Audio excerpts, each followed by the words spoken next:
Hello, everyone, and welcome to CyberSpace Metta Meditation, hosted by BGF. Now we have migrated from our platform from Facebook Live to YouTube Lives. So these are two different platforms. One on Facebook that we used to be running CyberSpace Metta, but now we move to YouTube Live. Now, since you're here on this platform, it means that you have found your way to this site. But I think some others might have lost their way. And I hope they will eventually find their way here.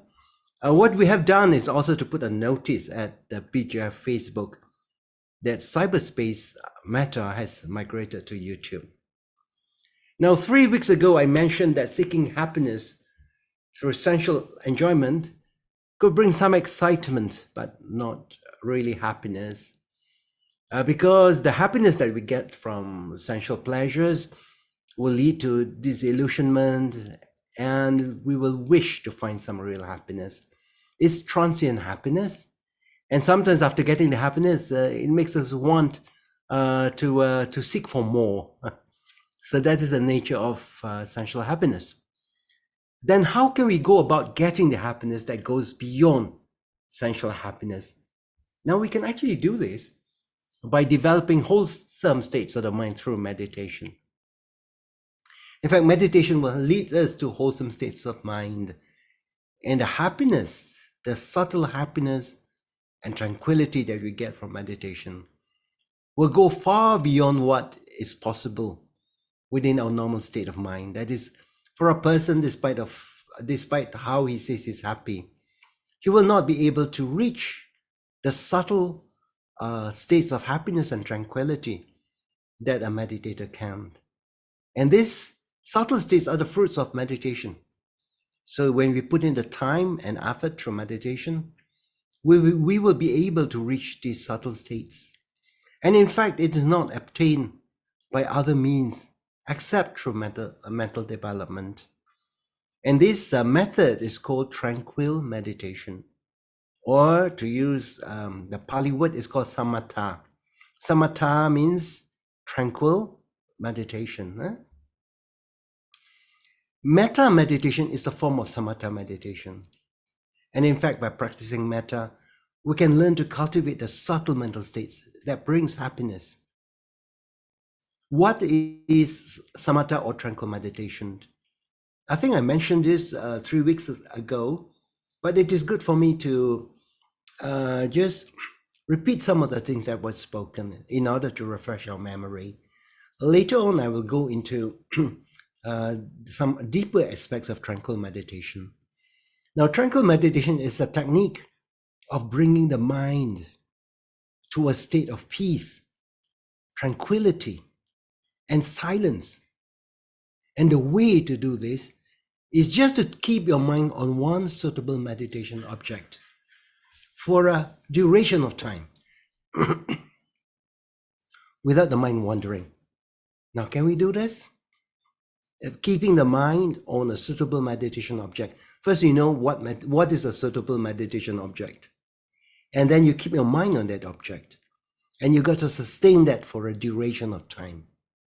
And if you do that without the mind wandering, the mind will eventually move into states of peace and happiness. Isn't that amazing? It's something that the mind can do that brings peace and happiness that is far superior than other worldly pleasures. And it is something within our reach, something that we can practice. For tranquil meditation to be successful in generating this subtle happiness, the mind has to be directed towards a suitable object. Now, if the meditation object is improper, then right concentration will not arise. Our mind will become more restless. I gave the instance of a young man concentrating a picture. He was concentrating on a picture of a lovely and attractive lady. This focus will not lead to any form of tranquility. I think we would know from experience, our own experience, that if we were to concentrate our mind on somebody whom we are attracted to, it will not lead to tranquility. It will only lead to fantasies, imaginations, and a wandering mind, which are against the objective of tranquil meditation, that is to silence the mind. So the selection of the meditation object is important.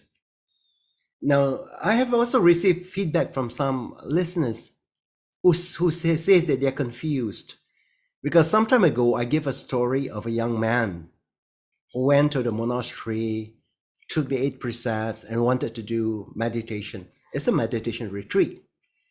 So he wanted to do metta meditation, but unfortunately he did not use the right object. His meditation object, was his wife. So he focused on his wife and meditated metta on her. And you could see that he didn't make any progress at all. But then some of the listeners say that, but don't we send metta to our spouse on a weekly meditation? Why do we do it if our spouse is not a suitable object? Now, we must be able to differentiate that we are doing two different forms of meditation. Or let me say, there are two different forms of meditation. The weekly meditation that we do is the general radiation of loving kindness. That is, we send goodwill to different categories of people, including our spouse. So this is what we call general radiation of loving kindness, and we don't spend too much time on each of these persons. So we direct the meditation, then after a while, direct to another person, then to a person.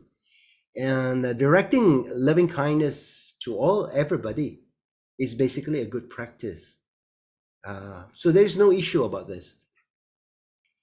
But the other form of meditation, the other category of meditation, is meditation with the intention of going into deep meditation that can lead to absorption, or called jhana. Okay, so this is the second category. And in this category, the meditator will just use one object, and he will keep on using the object for hours, sometimes for days, throughout his retreat. And after a while, the object will begin to be transformed and will lead him into states of absorption. So if a person wants to do meditation with the intention of going into jhana, then using a meditation object like your spouse is not suitable at all. But if you just send goodwill, just send loving kindness to different categories of beings, that's okay. You can include your spouse. Okay, so please make sure that you understand this distinction. Otherwise, there can be confusion. If you are doing it for the purpose of getting deep into that meditation that can lead to jhana, then there are certain categories of persons that are not suitable for meditation. And I will go into this later, and one of which is the spouse. Because the boundaries between metta and lust and passion seems to be subtle, and if you're not careful, it is easy to flip into the other side, and therefore it is not considered to be a suitable object for sustained deep meditation. But if you're just sending metta in different directions to different persons as a form of sending goodwill to people, then sending to your spouse is not a problem. Okay. So later on, in some other sessions, I will talk about how we can make use of metta meditation with the intention of going into jhana. And as I've said, this form of meditation, you do not use the spouse as a meditation object, because it does not lead to the desired result. The Buddha, talking about meditation object, the Buddha taught 40 different types of objects that can be used for meditation. In our weekly practice, we do several forms of meditation. One is the inner smile, sending smiles to different parts of our body. We also make use of the breath, awareness of the breath. This is called anapanasati, or awareness of the breathing in and breathing out. And the breath itself is a suitable object for meditation. And we also make use of loving kindness, or metta. which is a suitable meditation object, categorized under the 40 meditation objects. As I mentioned, that the purpose of developing our mind, the way to develop the mind, is for us to apply that effort to direct our mind on the meditation object. And after a while, of course, you will face with quite a bit of hindrances in the early part of your practice. But if you keep on doing it again and again and again and again, there'll come a time when your mind will not stray very much and will begin to find affinity with the meditation object. And there will come a time in your practice when your mind does not want to stray away, but become attached, almost being glued to the meditation object. And when you come to this stage, and this is when it will actually lead you to the one-pointedness of the mind, or ekaggata. So these are the different stages of meditation.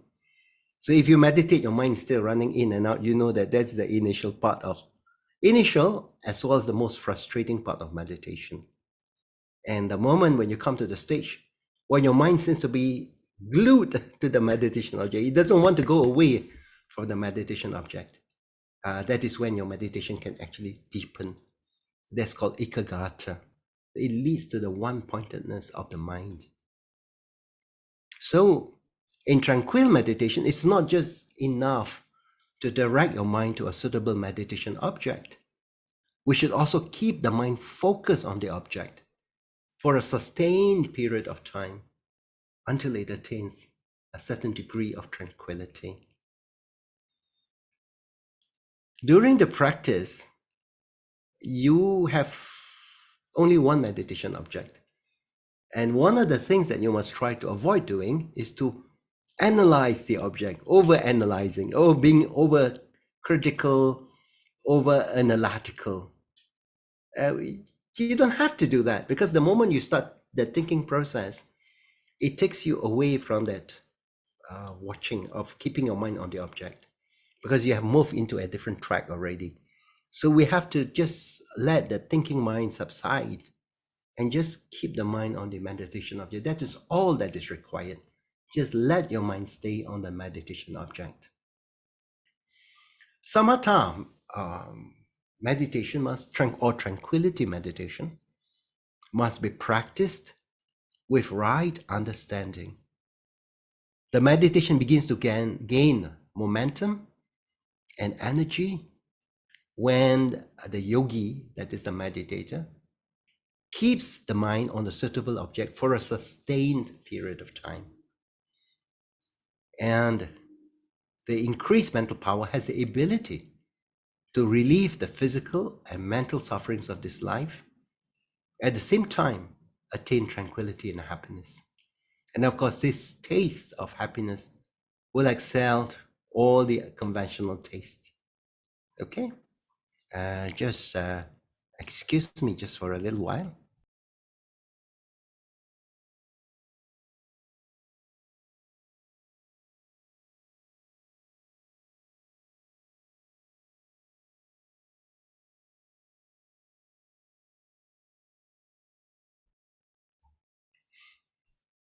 Okay, let's just proceed.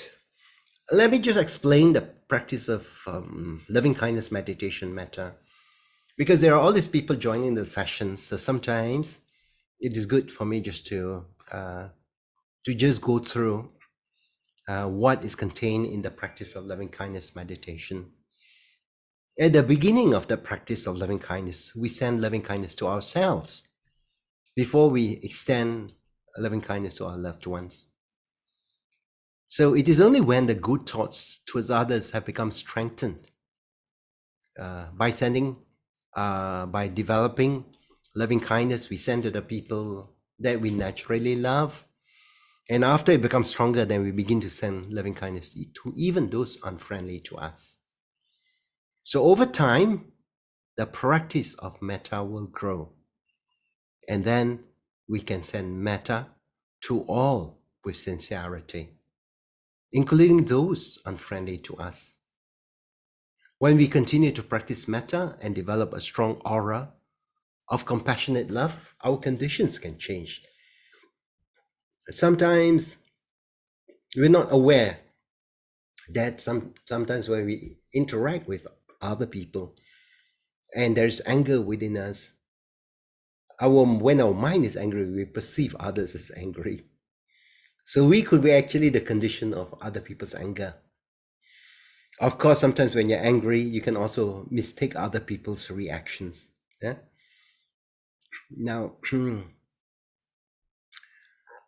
the practice of loving kindness meditation is a very good practice because all spiritual practice must start with love and kindness. So the way we do our loving kindness meditation tonight is we make 4 wishes. The first wish is, may my heart be peaceful and free. May my heart be peaceful and free. This is having the ease of being free from hostility, from anger, from aversion, from hatred and grudges. May my heart be peaceful and free. The second wish is for the mind. For the mind, may my mind be happy. Isn't it wonderful to have a contented and relaxed mind? Third wish is, may my body be healthy. It's a wish for the body, for good health. And the fourth wish, may I be well and happy. If you happen to be starting on with this meditation, maybe having 4 wishes at one go might be too many. You can just choose one of these wishes. For instance, you can wish, may I be well and happy. That's good enough. Or you want to be a bit more ambitious, you can say, may my heart be peaceful and free. May I be well and happy. That is fine as well. All right. So you don't have to do all 4. People who have been following the weekly meditation will be able to do all 4. So if you're ready right now, I will ring the bell and we will begin with our metta meditation.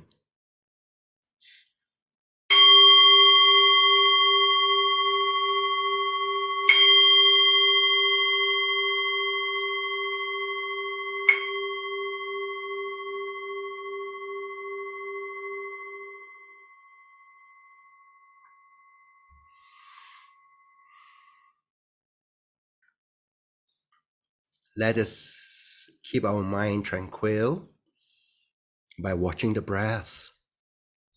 As you breathe in and out, you can feel the touch of the breath against your nostril. Just by watching the breath itself can make the mind become calm and peaceful.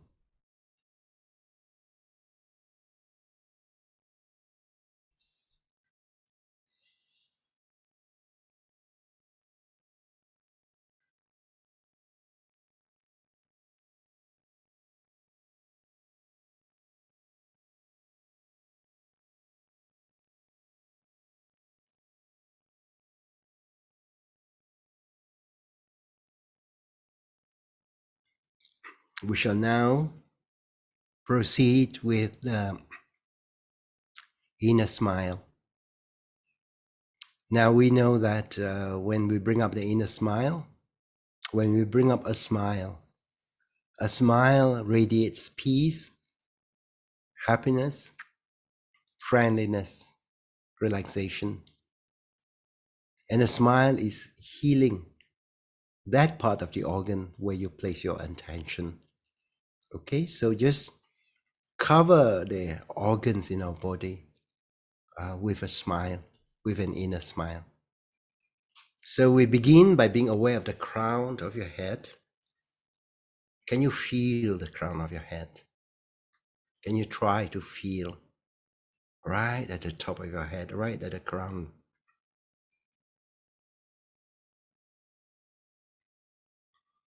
Can you put a smile on your crown? Let your smiling energy accumulate at your crown.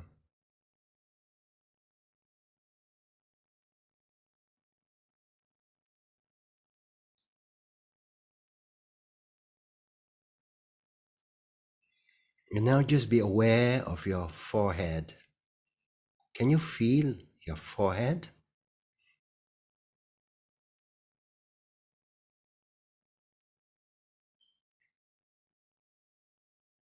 How does it feel like? Put a smile on your forehead.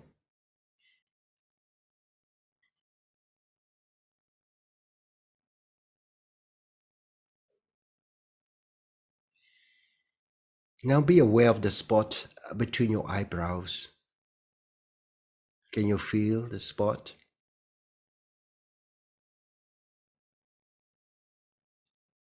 Bring a smile to this spot.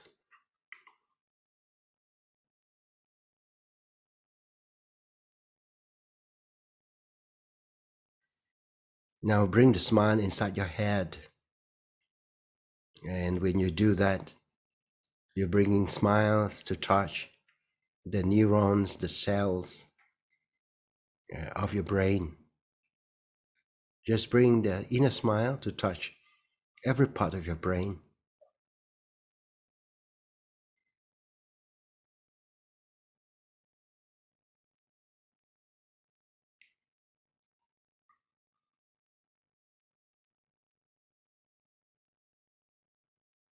And let every cell of your brain smile.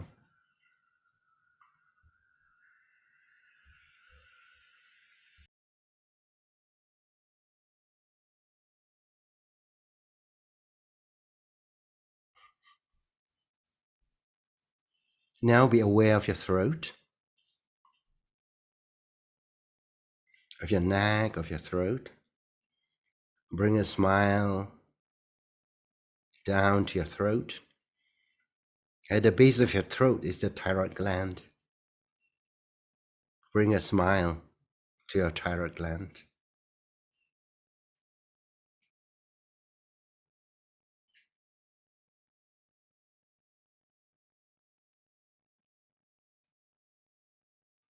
And lower down into your body. Between the lungs and just behind the collarbones is your thymus gland. The thymus gland is your it's part of your immune system.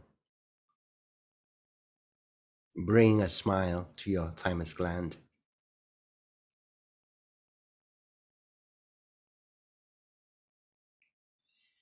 Now bring a smile to your heart. Let go of the tensions that are stored in your heart. Open up your heart and fill it with love. Fill it with smiles.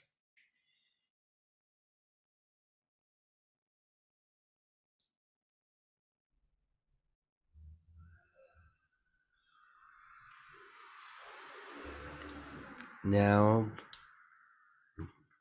just next to your heart will be your lungs.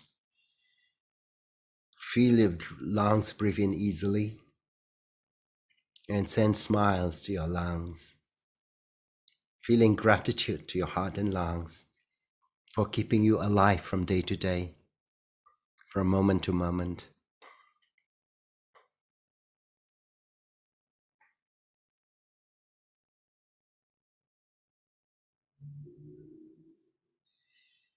Bring the smile energy down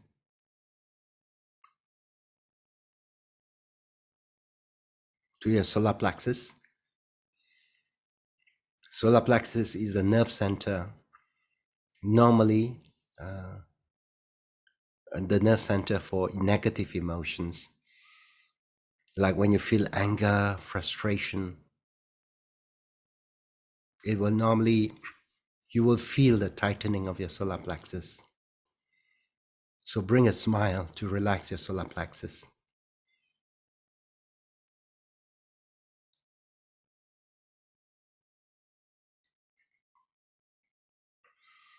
So your solar plexus is linked to the organs that are in the lower part of your body, like your liver, which is on the right side of your body,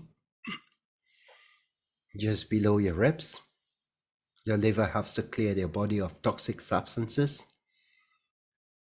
Soften your liver with a smile and wish that may the liver be healthy and strong.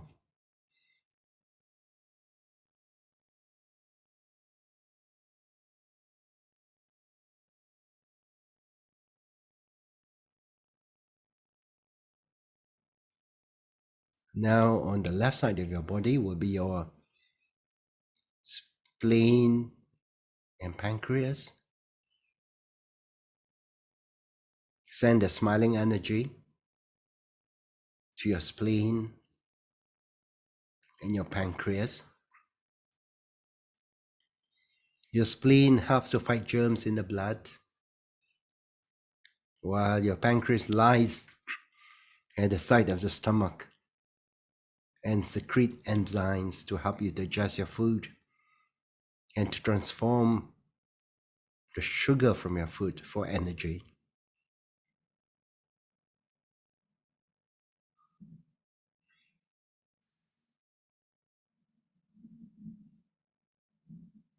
Now, moving to the lower back will be your kidneys, just below your rib cage. Smile at your kidneys. That filters the blood and remove waste.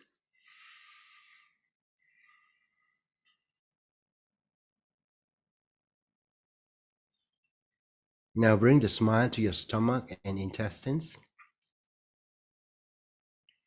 Your stomach is a very important digestive organ. Helps to break down food. This is how we get nutrients from our food, the food that we eat. And it leads to the intestines, small intestines and large intestines. The food goes through, the digested food goes through the intestines. The small intestines absorb the nutrients from the food, and the food eventually goes through the large intestines on its way out as waste from the body. A lot of things can go wrong with our body, with our body organs. So keep a smile on your stomach, as well as your small and large intestines, smiles for them, so that they remain healthy and strong for your good health. And we have the bladder. From the kidneys, it leads to the bladder, and out from the bladder will be the urinary tract. Smile for your bladder and urinary tract. For the males, your prostate glands, and the females, the ovaries and uterus. So you have basically radiated inner smile to different organs of your body for your good health. When we are aware of the body, when we are aware of the sensations at the different parts of the body, as we send the inner smile, it means that the moment when you're aware, your mind is at the present moment. Your mind is current and your mind is not running around. So it also helps to develop your mindfulness. And that is what we try to do in the cultivation of loving kindness. Besides sending smiles to different parts of your body, it's a traditional method of bringing good health to our body. Now let us be aware of the breath. Moving on to the second stage of our practice. Just position yourself at the nostril area, at the tip of your nostril. As you breathe in and out, you can feel the movement of air. Just feel the movement of air. No need to over-focus, over-concentrate. And just be aware of this air moving in and out. Like the way that you do when you sit at the beach, watching the waves come and go. You just become alert to this breath that is moving in and out. It is easy for the mind to stray away at the early stage of our meditation. So in order to keep the mind on the breath, sometimes for some people it helps to do some counting. That is, you count one. As you breathe in and out, you count one. And you breathe in and out, you count two, and so on, up to number 10. And upon reaching number 10, you return back to one. Okay? So let us watch the breath as it flows in and out of our nostril. This is what you call anapanasati, aware of the breathing in and out of our breath.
Now let us watch the breath in another way. As you breathe in, you calm yourself. And as you breathe out, you smile in your heart and relax.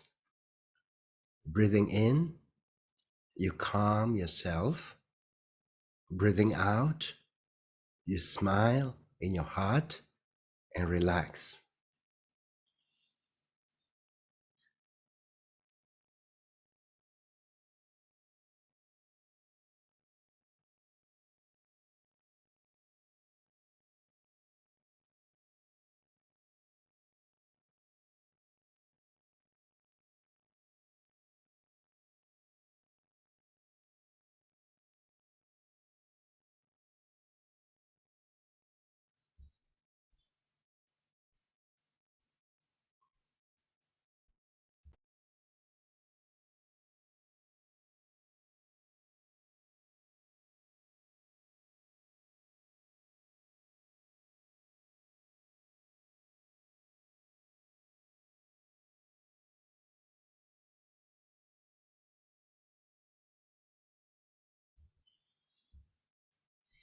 Now we proceed with our metta meditation with our 4 wishes. So say these wishes inside your mind in a quiet manner. The first wish is, may my heart be peaceful and free. Putting a smile in your heart, making the wish, may my heart be peaceful and free.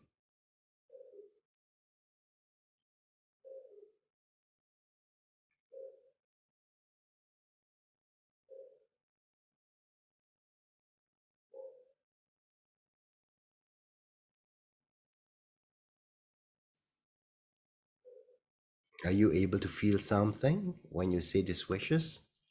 When you say this wish, may my heart be peaceful and free.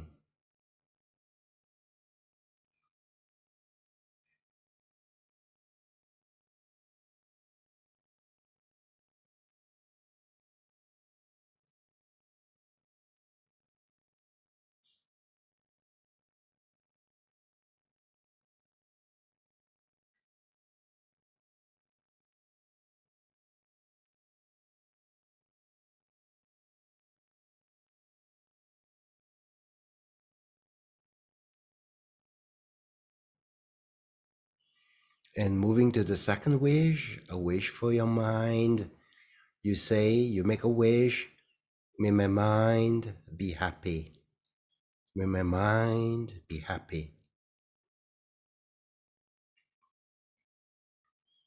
Try to feel what is it like for a mind to be happy. May my mind to be happy.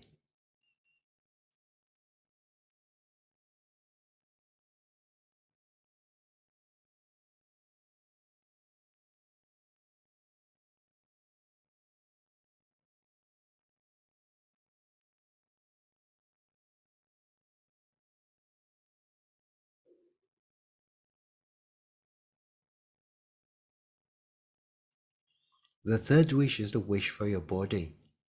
You make the wish, may my body be healthy.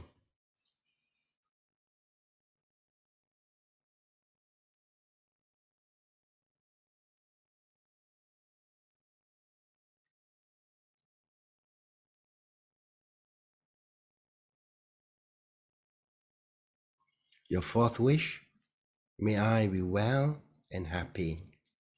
May I be well and happy.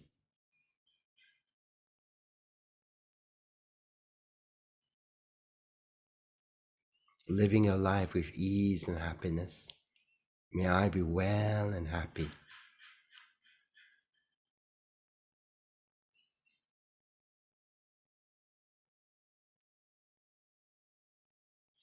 Let us make the wishes again. First wish, may my heart be peaceful and free.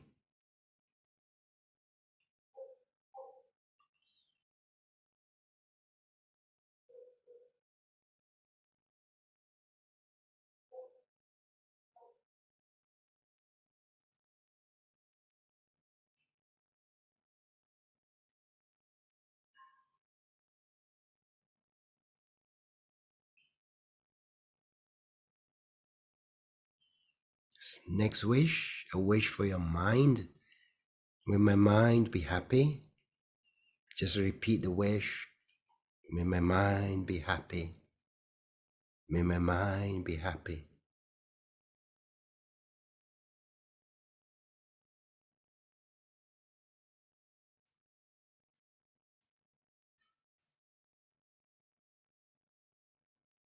The next wish, a wish for your body.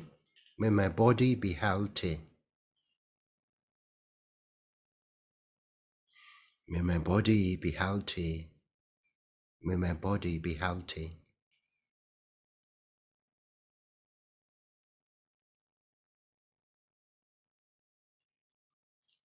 The fourth wish, may I be well and happy. To live your life with ease and happiness. May I be well and happy.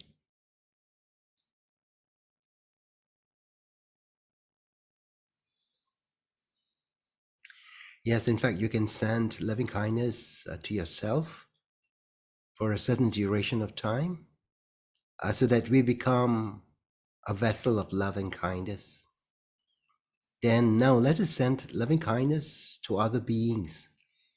The first category of beings will be people who are very close to us, who has looked after us, who cared for us, who sacrificed for us. Here we can think of our parents, our grandparents also, our teachers. For these categories of beings, we think about them with a sense of gratitude and make wishes of loving kindness to them. So if you're sending loving kindness to your parents, to your mother, you imagine that your mother is seated right in front of you. As you speak to her, Mother, may your heart be peaceful and free. May your mind be happy. May your body be healthy. May you be well and happy. We have a sense of gratitude, and we have received the kindness from our parents, and now we just make wishes of loving kindness wherever they are for them to be happy. So let's send loving kindness to our parents, our grandparents, and especially some of our teachers. The knowledge that we get comes from our teachers. Send our loving kindness to our teachers as well.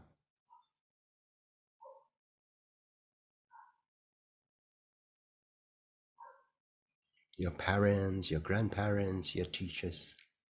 Send your loving kindness to them. Speak from your heart to them.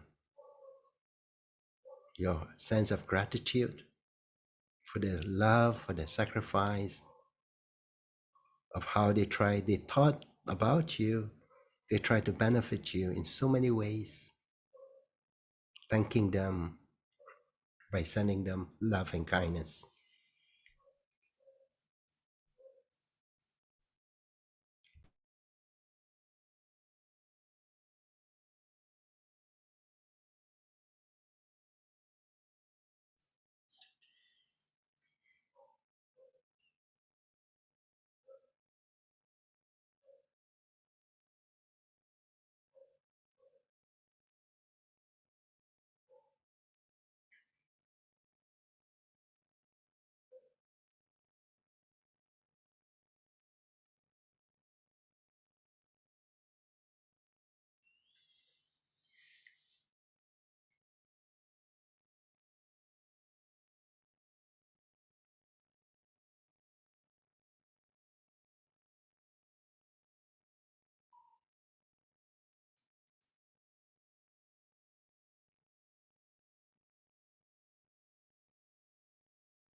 Send your goodwill, love and kindness to your teachers.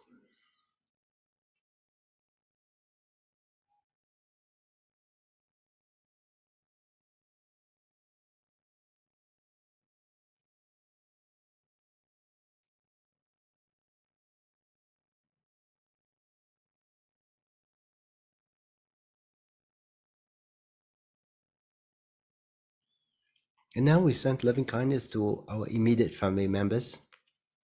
Here you can think of your spouse, your children, your grandchildren. But if you don't have an immediate family of your own, you can think of your brothers and sisters, your nephews and nieces. You can either send loving kindness to them in a group, or you can send loving kindness to them one by one.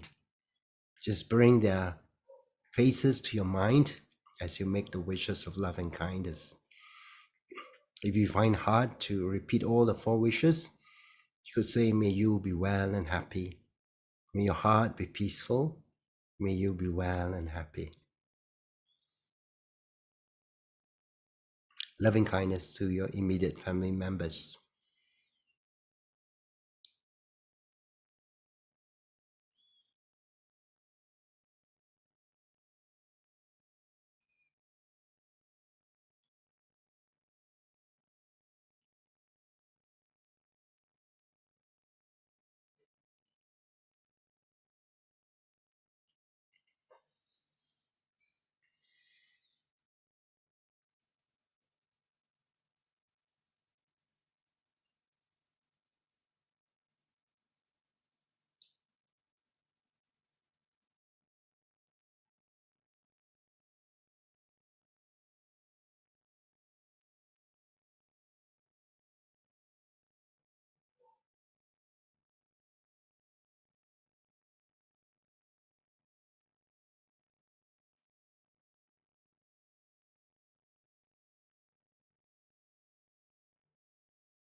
And now we send loving kindness to different directions. That is sending loving kindness to all beings. First, just imagine that the beings of this world are gathered around you, and they have all assumed a human form. So there are beings in every direction, all around you. Now, let us send the wishes of loving kindness to all the beings in the forward direction. May all beings in the forward direction, may your heart be peaceful and free.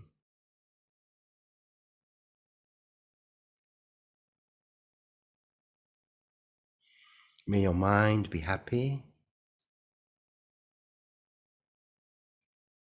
May your body be healthy. May you be well and happy.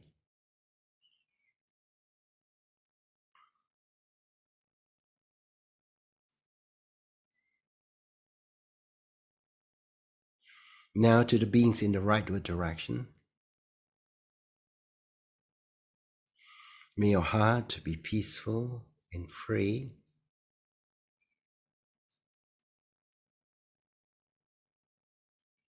May your mind be happy. May your body be healthy. May you be well and happy.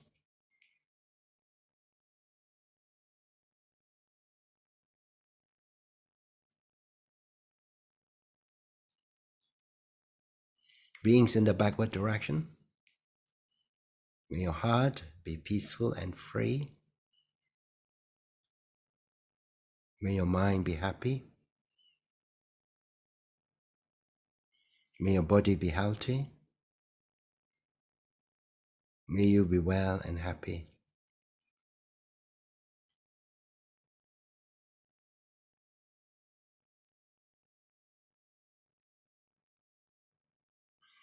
Beings in the leftward direction. May your heart be peaceful and free. May your mind be happy. May your body be healthy. May you be well and happy. Beings in the downward direction. Send your loving kindness to them.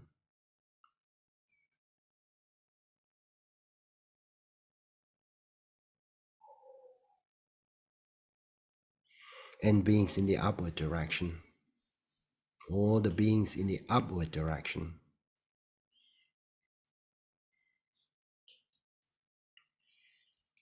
In closing, let us make some aspirations. By the grace of the merits that we have accumulated, may we never follow the way of the foolish. May we be blessed with wise friends and skillful teachers. May we always remain on the path of Dharma, and may we one day achieve the highest place of Nibbana.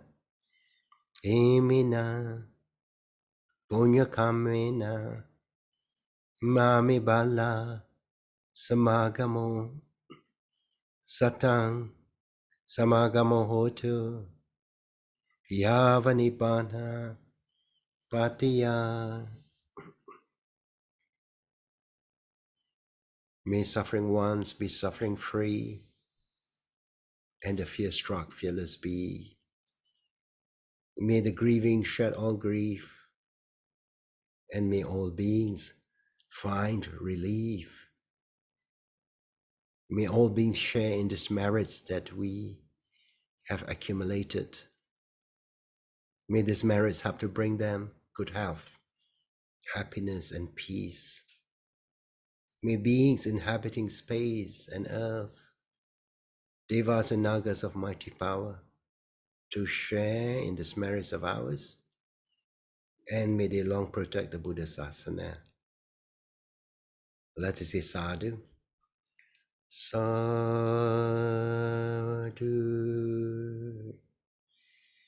Sadhu. Sadhu.